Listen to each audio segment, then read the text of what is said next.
BBC Radio Cornwall. Now, we've been playing you the latest Marti Pellow single called Sound of My Breaking Heart. It's from this album. It's called Mysterious. Here's the title track.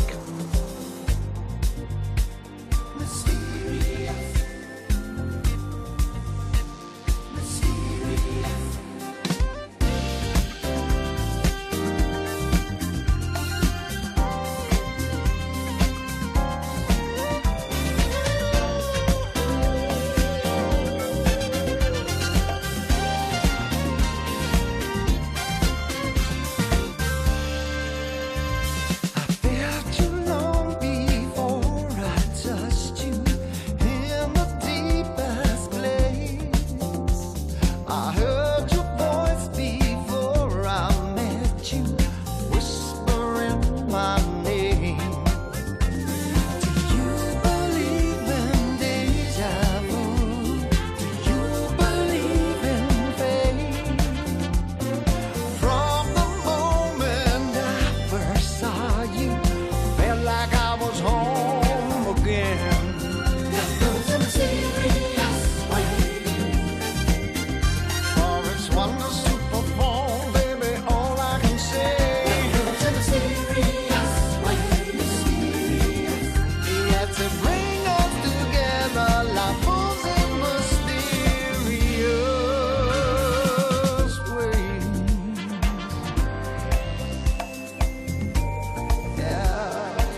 That's the title track from the latest album from Marti Pellow. It's called Mysterious, and Marti's with us on the show. How are you doing? Ah, fantastic. All the better for talking to you, sir. Well, it's nice to have you back on the show. Well, I thought you would have learned your lesson by the last time, but obviously you haven't.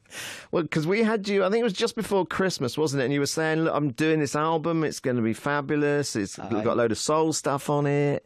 Right. And we didn't actually have any tracks to play at that point, and now we've been playing the single Sound of My Broken Heart, and it really is a soul album. It really is. You know, I managed to keep into it was a very focused, this piece of work. I wanted to keep the record very much in that vein, because as a songwriter, it's so easy to be seduced by certain songs, and you think, let's stay in this vein, or what this song is. So there was a lot of songs I kind of parked up. And what I mean by that didn't make the record. I wanted to very much keep its identity so strong, you know, and that groove thing, you know. Yeah, absolutely, yeah. I mean, God, this is right up my street. 70s and 80s soul and groove music, which is basically what I love. Well, me too. You know, I was a big fan of Quincy Jones and the work that he did, especially with James Ingram or The Dude. The album The Dude was it's such a beautiful production, and well, the production is just so simple. It's just beautifully captured performances using real instruments and the power of the collective in the room, and just trying to get that capture those great takes. And did you try and do that with this album? Very much so, you know, because I had such a beautiful, I was surrounded by such great imaginations and players, and some of the players, you know, Freddie Washington on bass. I mean, people will be familiar with his work. He wrote "Sending Me Forget-Me-Nots." You know, Patrice Rushen. Oh yeah, big hit for, you know, and he's such a great player. You know, he doesn't play songs, he feels songs, you know, and he's got such a great groove. And that's, you know, he was on bass. I had Dean Parks on guitar. And, you know, a lot of these players play from a very eclectic mix, from Stevie Wonder to Michael Jackson to James Taylor. And the pedigree of players and what they brought to the table on this project was phenomenal, because it's all about engaging in people's imaginations, and that's what they bring to the table. Years and years of playing in some of my favourite records, so my reference points, they understood when they heard the songs that I was presenting them with, you know, and it was wonderful to see them and perform and all work together. So the record really, you know, isn't pastiche. You know, it isn't you know, a diluted version of the genre. It's going straight to the source and having the people who created the music and who made these great, wonderful songs. This is their imaginations again. So it's not me trying to second guess what it would be like. It's just going straight to the source. And that in itself is wonderful. And when you have that quality of musician who basically, as you said, played on some of our favourite soul records from down the years, when they're in the studio with you, does that inspire you as well? Absolutely. Do you know, because they are so professional in how they set their table up. You know, the way they go about and conduct themselves in that environment. It's very much about the music and never losing sight of that. And when you have good songs to present them, they get excited, and it ups my game, it ups their game. You know, when you have the Tower of Power blowing horns on your record, they're there to take care of business, and that's a great thing. You know, to see them having a spring in their step as they go in to record the music because they're being inspired by it. You know, you think, okay, I'm doing something right here, you know, because these are people that inspired me, but now it's going three circles. It's went round circle and I'm inspiring them, and you think it doesn't get much better than that. It's like eating chocolate every day. All right, Marty, let's take a break for some music. I'm going to pick one. You're going to pick the first one, and then we'll finish off with the single. How does that sound? That's it. Now you got a deal. Right. I can roll with that. Okay. All good. Okay. So, what are you going to go for? You pick the first one. I'm going to go for a song on the track called called Three Wishes. Very simple song. You know, and that's what I seem to do best. It's got a lovely groove on it and a great arrangement by Grant Mitchell and a wonderful lyric by Connor Reeves.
If I had three wishes, what I'd choose is you, you, you.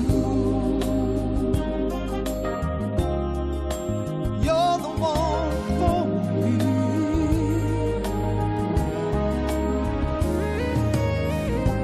Maybe some would wish for millions.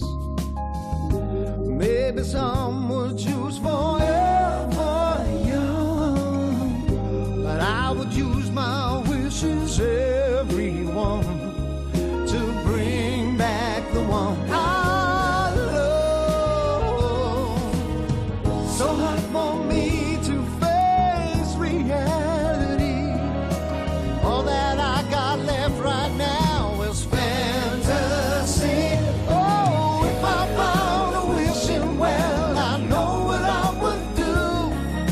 If anything I wish for would come true. Or a genie in a lamp to tell me what I had to choose. If I had three wishes, what I'd choose is you, you, you. Darling, listen. I wish that I could hold you in these arms of mine. I wish that you'd forgive me, put it all behind. I wish that I was looking deep into your eyes forevermore.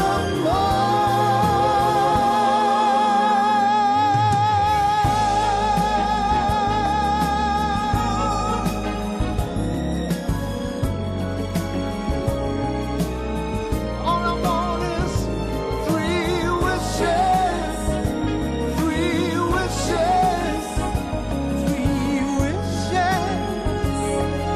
It's all I want, all I want. If I found a wishing well, I know what I would do. If anything I wish for would come true. Or a genie in a lamp to tell me what I had to choose. If I had three wishes, what I'd choose is you, you, you. If I found a wishing well, I know what I would do. What I'd do, what I'd do, what would I do? If a genie in a lamp to tell me what I had to choose. If I had three wishes, three wishes. It's called Three Wishes. It's on the latest Marti Pellow album, which is called Mysterious. Marti Pellow is our guest in this part of the show, and we're going to talk more to Marti in a moment. Let's do another track from the album first. Every road it leads to you. This is called It's You. Matter where I go, it's true. Every road it leads to you. I've been searching all of my life for someone who I thought I'd never find. Turn left when I should have turned right. Just going round in circles all the time. And you've been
We've got Marti Pellow with us on the show today. Marti's album's called Mysterious. It's a soul album, as we've been discussing. Yeah, the track Three Wishes that you chosen. Why did you pick that in particular, and what do you like about it so much? I just like the way that I can switch off and go inside that song and dream. You know, and what I mean by that is what I set out to achieve, I got and some more. Because some songs will fight you in their infancy. Some songs don't want to dance with you. They don't want to play with you. You know, it's very much like it can be a real labour of love, or sometimes songs just go, here I am. And that song was an uncomplicated song and just revealed itself very easily to us. And so I like the way, I like the simplicity of it. And you know, you've worked with Grant Mitchell for a long, long time, haven't you? So he gets you, doesn't he? Well, he really understands what we're achieving, what we're setting out to do, because all my reference points he gets. You know, if we're talking about Earth, Wind and Fire or Chic, and what we, how we were inspired by those records, we know how to go about making those records. You know, or see the nuts and bolts of them that are things that we get switched on by. You know, or that have inspired us. And that's what he's a great catalyst of being able to get what's living inside my head out and put onto dots. Yeah, for people like Freddie Washington to turn into an absolute monster groove. And that's it, and being able to, what my beauty is when I'm round about these musicians, and I learned this from Willie Mitchell, working in Memphis, it's about making the room safe for them.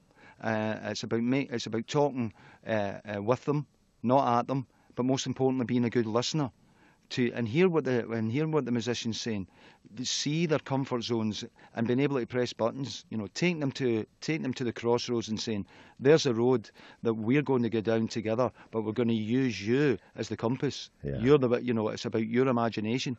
And musicians love that because it raises their game. I'm not just employing 4 strings on a bass.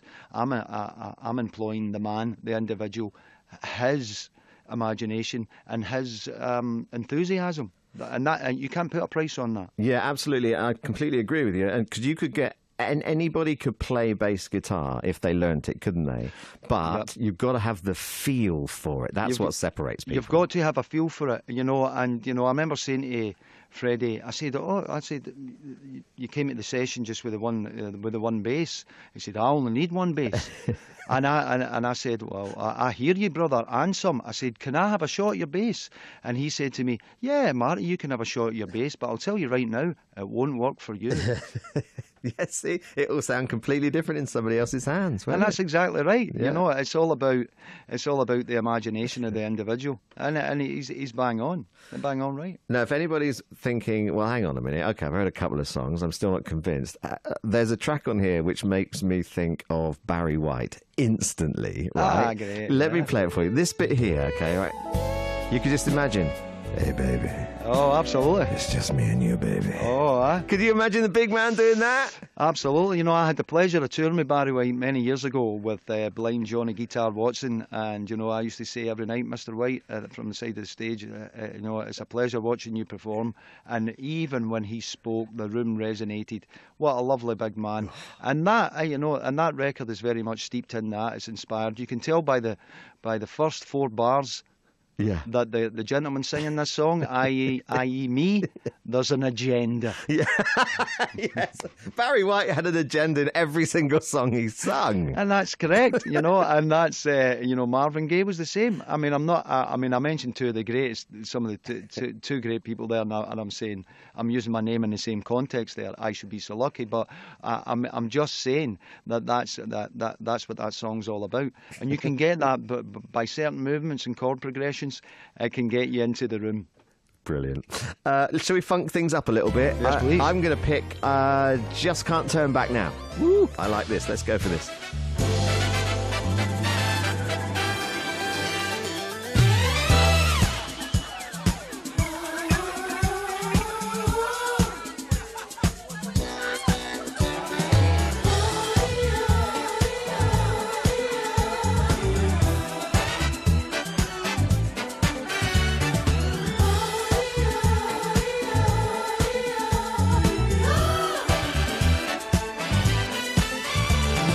Now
Marti Pellow is our guest on the show today. That's called Just Can't Turn Back Now from the latest album Mysterious, coming out. It's not actually out yet, is it? It's on the way. Yeah, it comes out March 10th. Okay, that'll be so in a couple of weeks' time that's going to be available. We're going to finish off with the single. Let's mention the tour, because you're going to be doing some of these songs on tour. Oh yeah, I think it's important that I play some songs from it. Not all the songs, but I think it's important that you do a little bit of educating.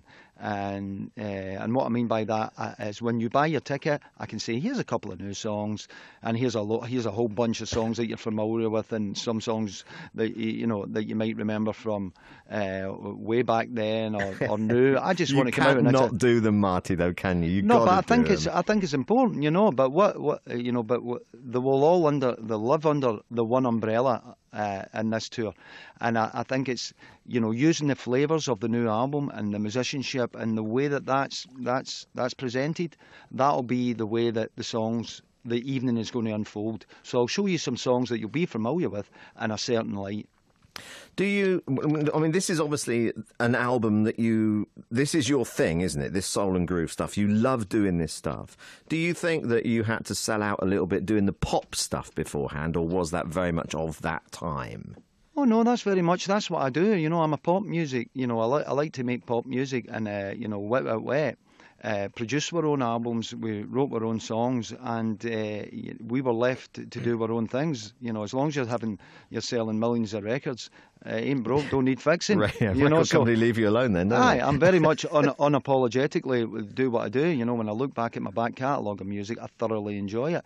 And when I come to Plymouth, to do the songs, they're going to hear songs from then, and they're going to hear songs from Memphis. They're going to hear the songs that are recorded in Los Angeles too. You've got a really varied career as well, haven't you? Because you enjoy doing the actual musicals on stage too. Yeah, sometimes I'm quite partial to a wee bit of musical theatre. I enjoy it through dipping in to the Kander and Ebb score from the Chicago project. That I did, the musical. And I've worked with people like Tim Rice or Andrew Lloyd Webber doing Evita, or Wally Russell's Blood Brothers, and I worked with the ABBA Boys doing the Chess project as well. And I think it's a good song's a good song, whether it's in a musical theatre or whether it's at the top of the charts. And as a singer, that's my job. So it's about being able to colour these lyrics and go inside and make these songs come alive. And I love that challenge. So is there a soul album part 2 in the offing? Oh, 2, 3, 4, and 5. If you enjoy what I do and enjoy this type of music, which is a big part of my listening and my growing up as a songwriter, then you'll definitely there'll be more of this to come. Yeah. Great. Let's finish up with the single then, which is also coming out in a couple of weeks' time. Sound of My Breaking Heart. Sure it is, man. Just tell me a bit about this, Marty, and then we'll give it a spin. Sure. Sound of My Breaking Heart is a play with words. I could, if you break a glass, you can hear it. If you snap up a twig, you could hear the sound of it. I was always wanting to know what the sound of a broken heart sounds like, and that just kind of tripped me out and we ended up writing a song around that kind of concept. But I'm happy to say it's got a happy ending. Great to talk to you again. Thanks for coming on the show. Pleasure. Thank you.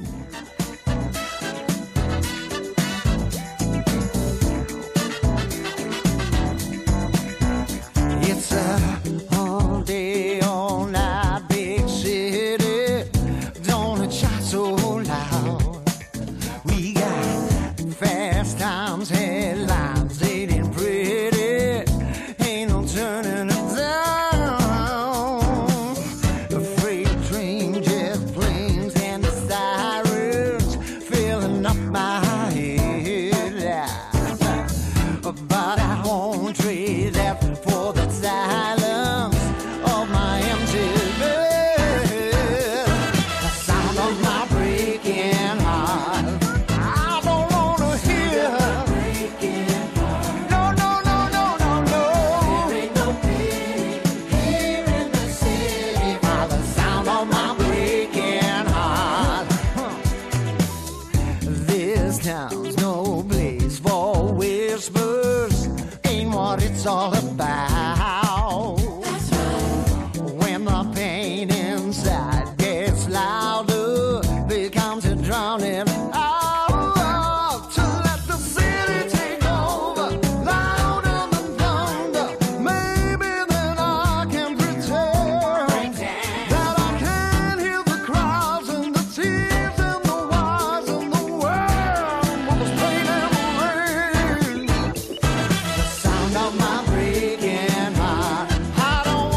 sweetest of sounds was your name.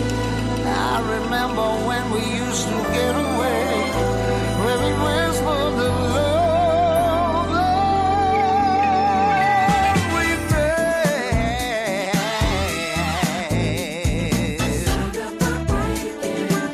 Lord, I don't wanna hear here in the city by the sound of my big and Marti Pellow's Sound of My Breaking Heart. First single from his album Mysterious. Annie here, we saw Marti in Evita and Blood Brothers. He was brilliant.